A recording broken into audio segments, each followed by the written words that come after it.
More than 20 years after the collapse of the Soviet Union, the landscape of the media in the post-Soviet space has changed for the worse.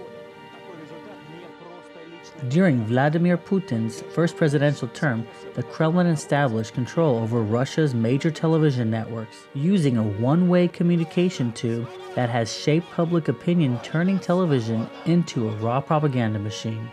In the 2013 Freedom House rankings, 9 of the 15 post-Soviet countries were rated not free. They also stated that Russia is one of the top 10 countries where journalists are slain and the killers go free. As of 2014, Russia has an estimated 84.4 million internet users, ranking number 6 among nations in the world in terms of internet usage.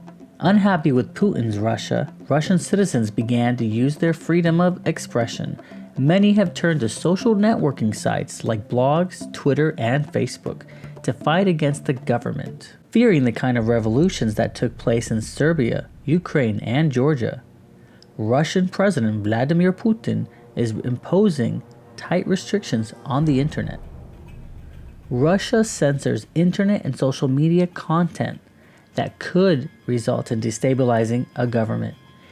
In Russia, by law, all social networking sites must require all members to verify their identity with a cell phone number, which can be linked to the passport information that must be supplied in order to receive a SIM card. Protesters use social media to help mobilize support for anti-regime demonstrations. The protesters use Facebook and Twitter rather than the much more locally popular VK. Since VK is owned by a Russian businessman and Facebook is from the United States, it's less likely to have Russian government interference or censorship. Following the December 2011 Duma election and widespread reports of electoral fraud, a series of demonstrations took place, mainly in Moscow. The demonstrations were some of the largest protests seen in Russia since the last years of Soviet rule, led by prominent anti-corruption campaigners such as Alexei Navalny, who used Twitter to disseminate evidence of electoral fraud. The demonstration was also advertised in advance by a Facebook group called Saraya Bolotnaya Square, was widely publicized among online social networking groups. As many as 50,000 protesters were in Moscow demanding fresh elections.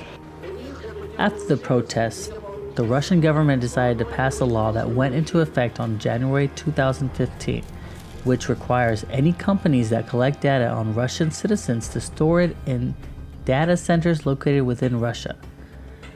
Those not willing to comply with the law will be blocked. There are 2 main social networking sites in Russia. The first is VK, which is the second most visited website in the country. VK has 47 million Russian members and is consciously modeled after Facebook. The second social networking site is OK, which has 45 million registered users. It resembles VK, but the site attracts an older demographic. Over 35% of its users fall in the 35 to 44 age range. To stay active, these social media sites consistently post new content throughout the day, as Russian internet users live in 9 different time zones. The founder of VK, Pavel Durov, sold his shares of the company in 2014 to Ivan Tavrin, the CEO of the Russian mobile phone operator Megafon, which is controlled by Alisher Usmanov, who is thought to be well connected to the Kremlin. Durov later stated he had sold his shares after coming under increasing pressure from the Russian Federal Security Service to hand over personal details of users who were members of a VK group dedicated to protest movements. In 2014, there were regulations known as the Bloggers Law, which required any person whose online presence draws more than 3,000 daily readers to register with the Russian Internet Oversight Agency, Roskomnadzor, and to disclose personal information and submit to the same regulations as mass media. There was also a law that gives Russian authorities the power to block websites without any official explanation, and by March, 4 Russian opposition websites were blocked. On May of 2015, Russia's communications watchdog threatened to fine Facebook, Google, who owns YouTube, and Twitter, and threatened to block their services under the bloggers' law. Russia's harsh new anti-gay law has made homosexual propaganda illegal, which has led to a spike in organized homophobic attacks. Most of these attacks are recorded and uploaded onto YouTube.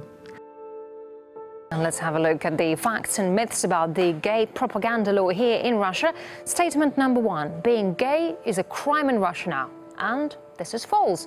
A crime is promoting non-traditional sexual relations to children, and non-traditional is defined here as ones that can't produce children. Second one, can you be arrested under this new law? Yes, you can, if police suspect you of gay propaganda to children. And the third one, you can get a prison sentence for that. And this is not true. Individuals can be made to pay a fine of up to $1,500, while the maximum penalty for organization is $30,000. If you are a foreigner, you can be deported or detained for up to 15 days.